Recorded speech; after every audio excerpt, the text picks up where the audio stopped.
Aroo, it's been a while. How are you doing today, sir? Been good, man. Been good. I came through, tried to play some Sam Show, but kind of hurricane watch out right now, so everybody decided to stay home. So can't blame them. But I had a good time playing some O2UM with Stas in there. So Shout out to it's good. Stars, Yeah, shout out OG. to Stas, man. You know what's crazy? The first time I guess you and I kind of now we've met a little after this, but I first heard of you by playing online when KOF 14 just came out. And, that was like the game to play at the Hmm. time, and I was just trying to like get used to the game. It's a fun game. Don't Yeah, get it for twisted. sure, for I, sure. I actually love the game. And then you came in and you like obliterated me with Nakaruru. I was like, yo, this character's She cheap. was This disgusting. character is Yeah, disgusting. man. And then I end up playing you that same week here Hmm. at one of the next level battle circuits, and we kind of became cool because you was definitely welcoming and you were just showing me a lot of tech, and I thank you for that. Of So, course, dude. and then later on, I figured out that you're a very big figurehead in the community. Like you're very vocal and you're very passionate. So what got you is about to rain, but we're gonna get this done. What really got you into like fighting games as a whole? Like how did you even find out about the community? Yeah, I found out about the community, during '09. I'm an '09er, right? When everything blew up, I started watching streams and stuff. I've been following the scene for a while. Didn't really start coming out to things until around probably 2015 or so. I was in Chicago at the time, and I went out for KOF 13. This was after the game had already been out for a few years, and things had kind of died down the way things do. But the Chicago guys, they were really welcoming to me, and the community was really good, and the game was fun. So I decided to keep coming through, and basically that's where it all started. And when my family moved out here to New York, I followed them, and again, I didn't really start coming out to stuff until KOF 14 dropped. Like you said, I came through, I met everybody, and everybody here was super cool. So again, decided to stick around and keep playing. And you mentioned me being like a big figure in the community. I still don't really see it that way, but I mean, I have been quite vocal about. I feel the way that SNK should be going with as far as the features that they're adding to the game, just to help us out. Try to help us build our community here within the United States, because as people probably know, it's the KOF series. It's a great series of fighting game, but it's not that popular here for whatever reason. And I feel like with 15, if this rollback netcode thing happens, and if they do it really well, I feel like we have a chance to make something big here. So really just wanted to make sure that was going to happen. So I made a huge fuss on Twitter. Like as soon as I like became even sort of known to people, that was like my number one goal, is to just like make a lot of noise about rollback, because it is so important. It's everything. And happily, I think that they're gonna get it right this time. So Um, do you feel like because of the impact as when Samurai Showdown came out and the feedback was pretty on the negative side as far as I guess online play goes? yeah, Do you feel like that's when you started like being very vocal? And what like were you like disappointed with that feature? And then because you had like your own local, right? You had your own sessions. You had your own, we had our own community here. we did. But then I guess when the pandemic hit, it kind of took into effect, and like, did you kind of came to the realizations like, yo, we need better netcode? Man, yeah. Was that the moment you realized? Nah, dude, it was even before. As soon as the game dropped with that garbage netcode, I just knew it. If there's another SNK title with bad netcode like this, it's just I don't have the energy. I can't do it anymore. I can't keep supporting these games as much as I love them. I can't keep putting my time and energy into a thing that's just not gonna pan out. Like I put so much energy into KOF 14, Zamshow, and like we have a community here, like you said, but a lot of people just end up losing interest because they don't have that many people to play against reliably, and in good conditions. So you can't really fault them for not wanting to play anymore, right? So again, it's so important that we have this so that we can kind of make something out of very little, because like I said, the community's small, and we really need numbers in order to like really reach the heights that I'm seeing some of these other communities reach. Yeah, I mean, it does take a village for a community to grow, and I do feel like the impact. All right, well, you know what? Since we're on the netcode topic, Yeah. uh, do you feel like because of how well received Strive has been getting, because of like primarily because of the netcode Mm-hmm. and the accessibility to play so many different people from all over the country, as opposed to playing people in your region based off the delay, Yeah. I guess. Um, do you feel like that because of you think that other developers and other companies should follow that lead? Man, I I hope mean, they would do. that be a great start? That would be a great start. I think Strive really knocked it out of the park, and I really hope these other companies are watching and taking notes, and really don't half-ass it. You know, really get it right like Strive did, because that's like you said. That's I think the major driving force behind its popularity is how easy it is to play somebody that you know might not necessarily be really close to you, but still have a pretty good connection with them. Still have the game feel like the game, you know, and I think that's so important. And yeah, like I said, like we finally got SNK to like admit that they're gonna be working on rollback, but the jury's still out on how good it's gonna be. So everybody's kind of waiting with bated breath right now. Okay. Well, you know, because you've been very vocal and you've had you know you've been very. It seems like you're very passionate, especially for the KOF games, and KOF 15 is in development. What is it that you would like to see from that game, and how we as a community could grow and to have such durability as far as its popularity? Sure, that's a good question. What I would like to see, I just hope first and foremost that the game remains true to itself. And so far, from what little they've shown us, it does look like it's going to be like a KOF game, right? So I'm happy about that. I hope that it's fun. I hope that you know, net play, like I mentioned. I hope those are the main things. And then if we have those building blocks, I feel like it's on us, it's on the community members to create a space that is welcoming to people that maybe might not have given the series a try before, and really show them why we've spent so many years of our lives playing this series, why so many people around the world do that. And really, that's what it's about, is trying to like get more people to play with us, and then that's where everything.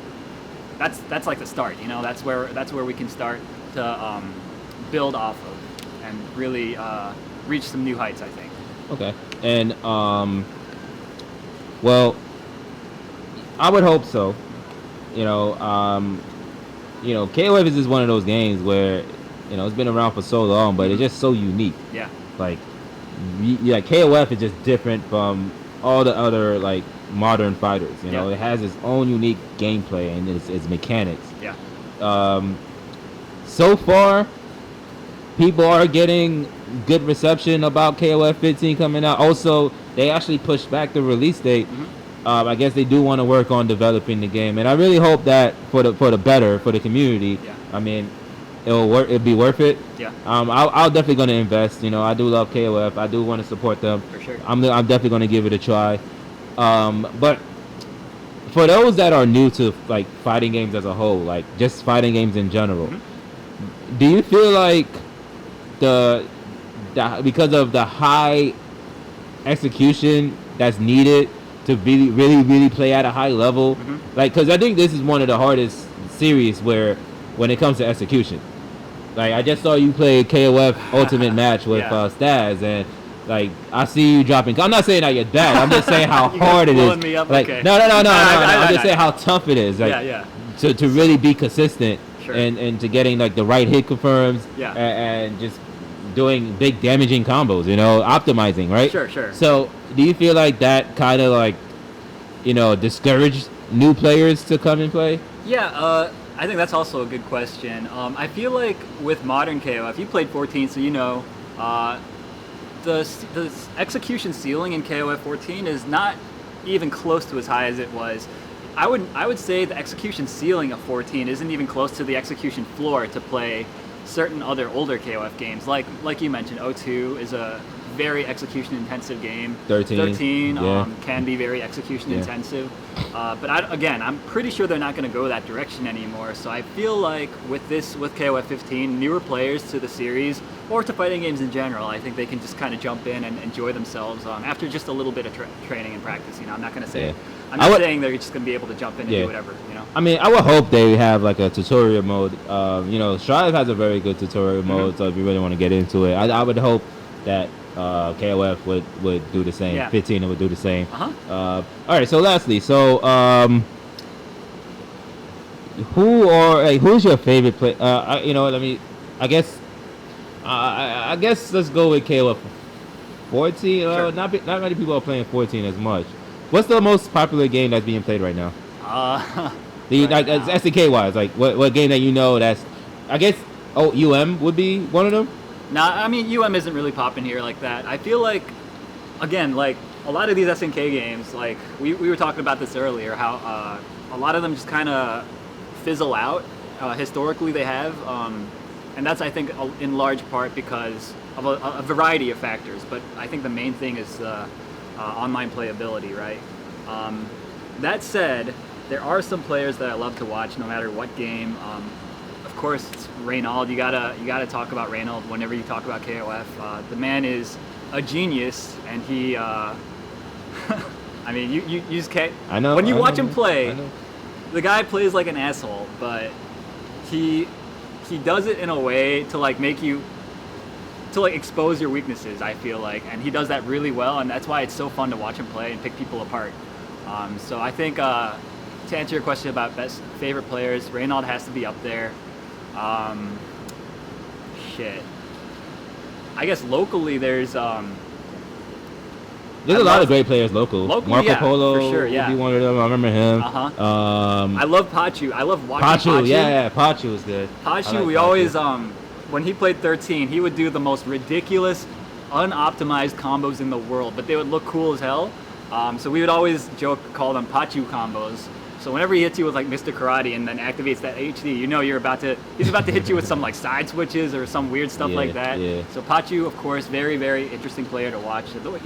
His style is also very, I think, kind of foreign to how we play here in New York, or just in the U.S. in general. I feel like he's very, I don't know, he's very like free form and like, very scrappy style of play, and I appreciate playing him a lot.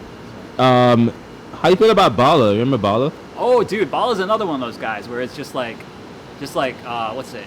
Flow of consciousness. Like it's just like or stream of consciousness is what I mean to say. He's just like playing, and it's just like everything, all these actions flow one after another into another, and like everything he does, just like it's beautiful. It looks beautiful. Yeah, I mean, Bala. I remember him versus Matt KOF. That was a very classic, amazing set. Yeah.